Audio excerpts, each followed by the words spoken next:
गुलाबी सी शाम थी वो, थामा जो तूने था इन हाथों को, तब से लकीरें नाम पे तेरे ठहरी हुई। परियों की किस्सों कहानी में जो इश्क सुना, इश्क तू वो, ख्वाबों में मेरे तस्वीरें सारे तेरी हुई। ढूंढा दोनों जहानों में कहीं तेरे सिवा कोई नहीं, मेरी तो सांसों में है लिखी तू ही। Pretty lady in the house, ladies and gentlemen, joining us for the conversation for Page 3 here at News 9 with me, Sakshi Singh. Litoriya is very talented, extremely beautiful. Lisa, very recently you saw her in the Royals. Thank you so much for joining us. Saas kab li? She was like daily practice, daily ritual. I love this. I was like, that's impressive. You should be a singer. You have lungs. Maybe I am. Maybe you are. Are you actually? Do you sing? Yeah. Now it makes sense. Lisa, how are you? You are good. Just getting good words about the role that you have played in the Royals. Thank you so much. Yeah, it's been a very crazy last 1 month. I think I've been very lucky, touch wood, that we've had a good start of the year. A lot of big moments, and you know, sky's the limit now. I'm feeling very positive about the rest of the year. I know it will be like asking you about your favorite kid out of, the talents that you possess. But if I have to put acting and music on the same table, which one would you choose? I think I would just choose both. I have to choose both. And I've designed my career so I can do both of them. Like in Call Me Bae, I've done the music for Bae, Yes. but I'm not singing in the show. I'm playing I'm an actor playing a role. At the same time, I've lent my voice and my composition to the soundtrack. So if I can continue doing that, I'd be very happy. Otherwise, of course, the dream role is to do a proper musical. That would be amazing. And how did acting happen to you? I think I love that you said it like it's a disease. So I got acting when no, but acting was something I feel like I've really grown up in a house that is very filmy. We love Bollywood films, we love Bollywood music, which is why even my music interest began, because I'm self-taught in everything, and I just used to listen to Bollywood songs and watch Bollywood films since a very young age. And bachpan se I used to put on little performances from my parents and do one scene from this film, one scene from that film, and then make them sit and listen to me, and we used to take that as a joke. And ironically, I was very shy about singing. So I used to बहुत छुप छुप के गाती थी खुद के लिए, for nobody else. I think in my entire life, my parents have heard me sing live 10 times, maybe less. But it's non-stop, told scenes from films that I would be reciting since I was this big.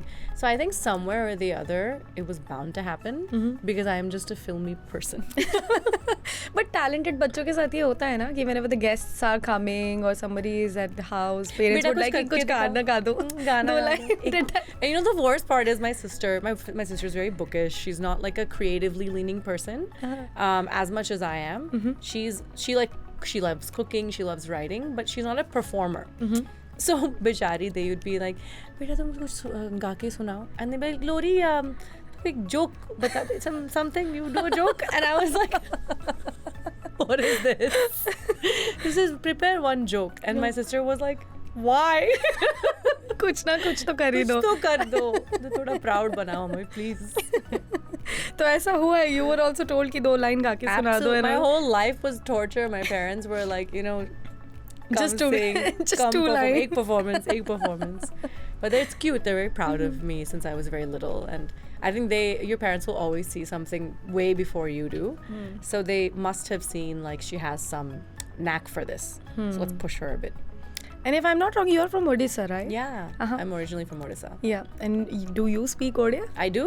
I speak Odia. Mu katha kari paribi Odia. Are you Odia? No, I've lived in Odisha for 2 years, so I know Odia. But that was very fluent. Yeah, that's very. Because when I was in Odisha, mu katha kari paribi. That's so wild. Wow. Because I was in Odisha. सब talent. जनंको भितरे. Wow. तमको देखी छी खाली. Wow. It's because when I was in Odisha, I couldn't understand what people are saying, and I felt bullied, so I had to learn. You had to learn. So, yeah. So that's my next great adventure is learning Marathi for the same reason. I don't know any Marathi at all. Really? कुठे आहेस? कुठे आहे? कसा काय? Kaisa ka kute aayas has been the question everyone's been asking me today. It's been like, you're late. Where are you? So in Odisha, what I know about the state is that it's culturally very rich. The dance, the music, the food, everything. Like, they treat their art equivalent to their god. Yes. So you never And it's live- all tied to God. Yes. Yeah. Everything.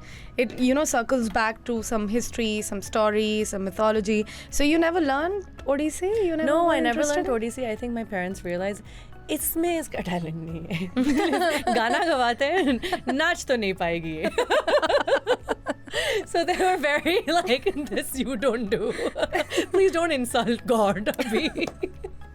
So then they never put me in formal training for dance because I'm sure they realized not this.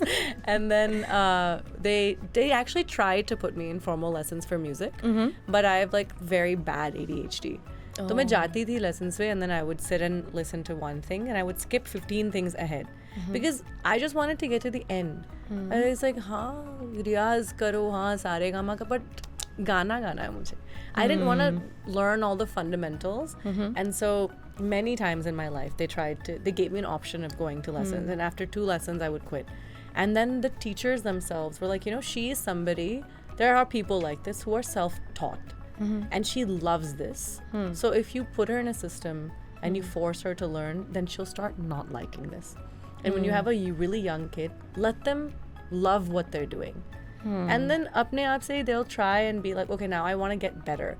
That like organically will happen when they will come back to learning, when they feel like it. But if you ghusao this in their head that they must learn and ratto and riyaz karo, and then like they'll lose the joy for this art. Which was very, very smart. And so I never learned formally.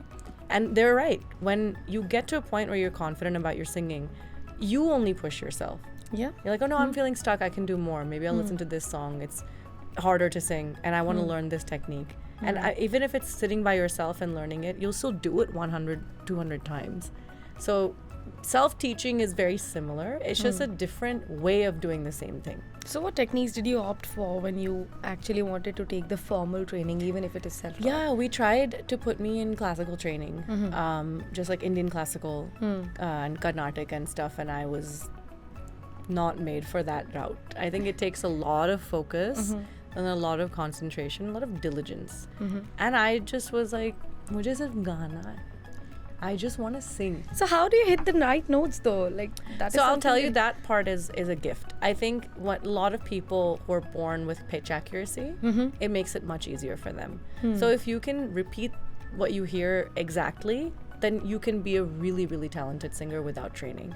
But having to recognize the scale and the pitch is the first step. That's really Ek interesting. to sur lagana hai, and then tal. You have to have rhythm as well. That's so the really fundamentals. interesting. Yeah. Very interesting. Let's circle back to the Royals. I really want to know about the character that you play. When the script first came to your way and you got to know that you would be playing the queer character, how did you respond to it? What were the initial thoughts? I loved the character and I loved how it was written because I thought it was, the story is very simple and sweet. The way that, these two characters fell in love is the same way that anybody falls in love. So luckily, in the world of the Royals, we're not the only queer storyline. Because there's another character in their family who's queer. So in their world, it's not a shock to anybody. So luckily, the characters get to fall in love the same way that a girl and a boy fall in love. Is dunya mein we don't have the complications of coming out and being judged and the politics behind that. If I had that journey, I would have to study it very differently. But when it was given to me as this role is in a society that's very modern, nobody would, look at this negatively. And I was like, oh, to asani hai. I just have to fall in love. And how did Rajasthan treat you? It was hot. Rajasthan was hot every day. We shot in peak Loo in March. So we were there for about 50 days. And from Feb end until beginning of April, it was very hot. And then because it was Feb end, it was also incredibly cold at night. So in the nighttime, it would be 4 or 5 degrees. In the day, it would be 40. and dry heat. no humidity, so you're just burning. It feels like your skin is burning. But you guys would know that it's the same as Delhi heat. Yeah. So but then you add to that it's a desert and there's nothing else. So you're just like either burning or you're freezing. Oh. Yeah. So it was very tough. The weather was very tough for sure.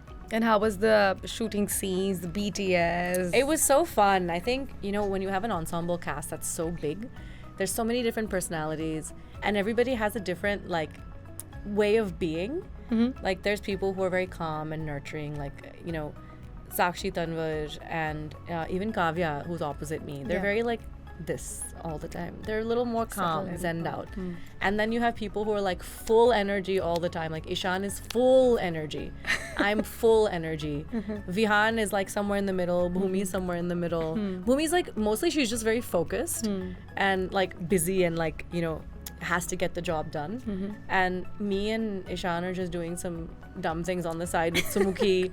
And Dino, me and Sumukhi had so much fun because every day it just felt like we forgot we were doing a job. And everyone was like, hi, hello, scene chalu hai. So it was really fun. I think the experience was something I'll never forget. And I hope we get to do a season 2 so we can all come back together. That's really nice. And I don't know if you have, come across the reels. People are actually rating the fashion and the clothing throughout the series. So I didn't think I would end up in any of those reels because I'm supposed to be the most normal, right? Yeah. Me, Bhumi, Udit, who plays Kunal, we're supposed to just be office people.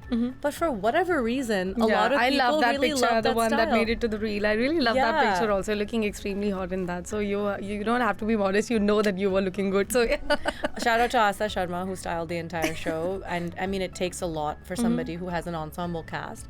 But imagine Asa's job was to sometimes we had 600 people on set. On the Raj Tilak, there was over 600 people. She has to approve every one of them. Oh god. There's 1 elephant, 4 camels, how many ever horses, 600 people.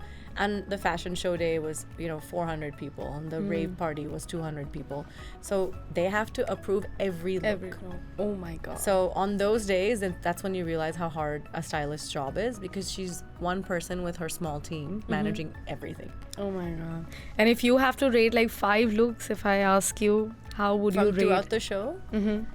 I think number 1 will be, I really loved Zinat Aman's look in the orange sari with all the jewels. The jewels. I loved that. That with her cane, which is so cool. I think another one is Kavya.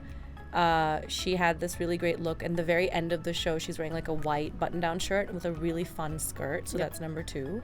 Number 3, again, Kavya with this blue sari with gloves, which I love. That's really cool. Stunning one. Number 4, I would say Sophia's red dress with that little scarf thing that Bhumi's worn. So nice. And then 5, Ishan shirtless. What a look. What a look. No clothes. Everybody's making reel about that also. That, the plot of the show, that's the plot. That's also, I'm considering that a good fashion moment. Now let's talk about the upcoming thing that you will be announcing. Really, I'm so excited for the album which is coming. So would you like to shed some light on that? I would not want to say much about it. I would want you to do the and then I'm going to ask you, how did you find the song? The song is called Teri Hoon. How did you like it? Before I begin. I heard it and it was, how do I say, it was very calming. It was very soothing to the ears and it immediately put me at rest because I was listening it through my AirPods and I had full music and I was in this bustling newsroom. I was listening to it. I was like, it's just like angelic voice coming in. It's just like it's beautiful. It's very nice. It's very nice. Glad. I loved it. Yeah. I think the whole vibe of that song was to go back to what people recognize me from originally.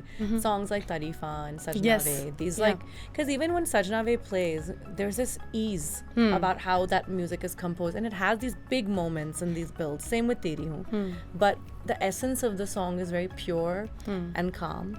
So is Tarifa. It's a very simple and beautiful sort of composition, minimal instruments. And I wanted to go back to that for this song. I think for a long time, I made music I was happy with, but I wasn't getting what I needed out of it as a composer. So I was like, I want to make music that I'm feeling like I would listen to this every single day. And I thought back to what songs do I listen to every single day, and they're all romantic ballads from the 90s and 2000s. So I'm coming from the world of Tal, from Hum Dil Le Chuke Sanam, from, you know, Kal Ho Na Ho, from these massive romantic numbers that we've all grown up with is to this day what I listen to. So if my ears are going back and listening to Aankhon Ki Gustaakhiyan, or I'm listening to the title track of Kal Ho Na Ho or Mitwa, it makes you feel such big feelings. So I was like, how do I make that happen for myself first? Selfishly, I wanted to make a song that I could listen to all the time, and then to give it back to all of my listeners who are used to hearing things like Tarifa and Sajnave. So it's like a win-win for me and for them, because I think there's a reason my listeners are connected to those early songs I made, because those were made from a very pure place of what I like to do. Right. And that was it. That was the only motivation behind this. It wasn't that, you know, I fell in love and I wrote this song. I have not fallen in love and written this song. I wrote it because I really desperately wanted to listen to a ballad again. And why not just make that ballad? That's really interesting. And what about the live instruments? Yeah, so the song is fully live. Everything is real instruments. There's no digital anything in this. Oh. So every single synth, every single piano, guitar, everything is real people who recorded all of this live. And why that's important is because the technology has gotten us so far in terms of, you know, using instruments that we don't actually have to have live musicians in the room, but you lose the human touch a little bit. Absolutely. Yeah. So having imperfections, I think, is beautiful. Not overworking a song and making sure every single thing is perfect is beautiful. And the essence of all of the early songs that we loved are like that. There's imperfections everywhere. Of course, these are geniuses of their time, but there's something sweet about songs that are not exactly perfectly on scale, tuned. Thoda sa mistake background mein kahin pe ho raha hai. That's nice. So I was like, I want to treat this song like that. As raw as possible. Yeah, as raw as possible, while being, you know, perfectly composed, beautiful lyrics and making someone feel something. And I think the beauty of keeping it raw and real is also that you make it more relatable for Yeah, people. absolutely. And, you know, hats off to my lyricist, Shaira, who wrote these words. What words she has written. And I think when someone hears this song, they're immediately going to be drawn to the lyrics, because that's also rare nowadays, to have really beautiful, like, effortless lyrics. And I think it's easy for us to write songs that are like, मैं तुमसे प्यार करता हूँ, तू मुझसे प्यार करती है. But like, what beyond that? You know, where can we push ourselves in the language? And I think she's done such a good job, and I'm so proud of her. From Tarifa to Teri Hoon and TT. Maybe this is my Karan Johar moment. Maybe. He did all the K's. K's and you will do all the T's. I want to ask you, how did you map the journey from Tarifa, then being discovered, making to the industry, making your name, getting appreciated, to having now a raw ballad for all of us, for our ears and for our heart to just be And beach mein I was like, let's make a detour and do some acting. acting also. No. Making the mark, getting discovered, and everything. I covered everything in that. Yeah. The multi-talented. The 7 years, right? Yeah. I think the last 7 years have just been truly a dream. I think people like me who sit at home and, you know, have a job as a corporate, like, data analyst, who I used to go to the office at 8 o'clock, I would come home by 7:30. And in my lunchtime, during my break, I would sit in my car and record these songs and post them. So it's a dream, because I mean, it was like auqat se bahar to think about a life like this for myself. I really didn't think I would ever have anything like this. So every day I wake up and I'm just humbled by the last 7 years constantly, because we don't have any musicians in the family, let alone any, you know, we don't have no artists in the family. Everybody is like a government job, an engineer, architect, doctor, teacher, or something. And there's the same expectation of me. It was like, you'll get degrees and you'll get a job. And which is fine. I was happy doing that. But that's why I never dreamed of doing this for real. I thought that, you know, I'm always going to be singing in my bedroom and posting videos on YouTube. Max, that's the outcome of this life. And then it's those moments that you realize, like, you have a destiny and that you can't, like, it's not up to you. It's the universe. It's already decided. It's already decided, exactly. It's you are just part of a much larger plan, and this path was always going to come, even if you didn't know how it would happen. And that's what I feel like every day. This is destined, this is predetermined, and I'm just along for the journey. And that's why the only thing I can have is humility and gratitude for all of it. What's your thought on social media? Because Tarifa was a massive, massive hit. Yeah. It was all over the Instagram. Yeah. How did you feel when you received such a huge, fan base, when everybody was just making reels about your song and everybody was posting on it? Even I was back one of then those. It was like there weren't even reels. Yeah, the culture was not such. And even I was one of those who made a video on your song. So how did you feel when you That's so received cool. it? Yeah. Was it a cover of you singing? Yeah. Oh, that's so cool. Please send it to me if you still have it. Yeah, I will. That's so cute. It's somewhere in my library now. I had to put it on archive because I was not that great. So No, it's okay. We all started somewhere. I started in my bedroom. So I think, the whole, the journey, especially on the internet, I think things have changed now for sure. I think those moments were very rare in 2018. In 2020, because of COVID, people were home, so everyone started recording videos much more, and the idea of being like, bedroom to stage became much more achievable. So in a great way, actually, we've discovered some of the best musicians in the country. That Anup Jain is a great example of someone who was discovered through COVID, and he was putting on these little Instagram lives where people were just listening to a guy and would sing. request him to sing Exactly. something else. And he didn't have, it was just like a blank screen, and he was singing to a bunch of people without his face. So I think the internet has brought on everything that we know in entertainment as it is right now is a product of the internet. And you have to use it for good, and you have to make sure that with that there's a lot of responsibility, because there's so many eyeballs and there's so many people sort of watching you and waiting on you to do more and give more. So of course there's a lot of anxiety and fear, because what if you disappoint them? What if you put out bad work? What if they receive it badly? But your only job in life is to do and to be, and they will receive that however they wish. And that just means the only thing you owe to your audience and to yourself is to put hard work into it, because the rest we just can't control. So moments like Tarifa are going to be rarer and rarer as we keep going down, because there's now so many Tarifans and there's so many people singing and playing guitar at home. So the next person that does something like this will be completely different, something we've never seen before. So I'm excited because I was that anomaly in that era. So I wonder what the next version of that will be. Maybe it's like some great writer who is doing shairi online and ends up becoming award-winning, Pulitzer-winning something. You just don't know, because I think anything is possible. If a story like me can come to life, anything can happen. That's really interesting. Now, if I could ask you, who's your favorite person from the industry? Would you seek the most of the teachings from? Who inspires you the most? Who would Actually, that would be Bhumi, because on set she was such a mentor to me, and she really didn't have to be, because she's a very senior actor, and she's 10 years into the industry and has done so many good films and big work that I didn't think she was going to waste her time on getting to know me that closely. But I think she realized that I was nervous on the first day. We've never met before. We met on set during our first scene.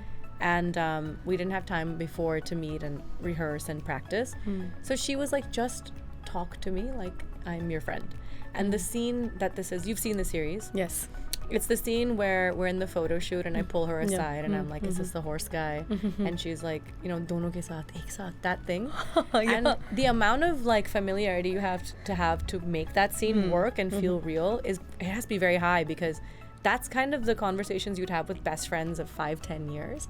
So imagine how good she is at her job and how great she was at putting me at ease, that we look like in the first ever scene that we shot, we've known each other for years. So I think I call her easily my greatest friend in the industry, and definitely my greatest champion and mentor. She's always rooting for me.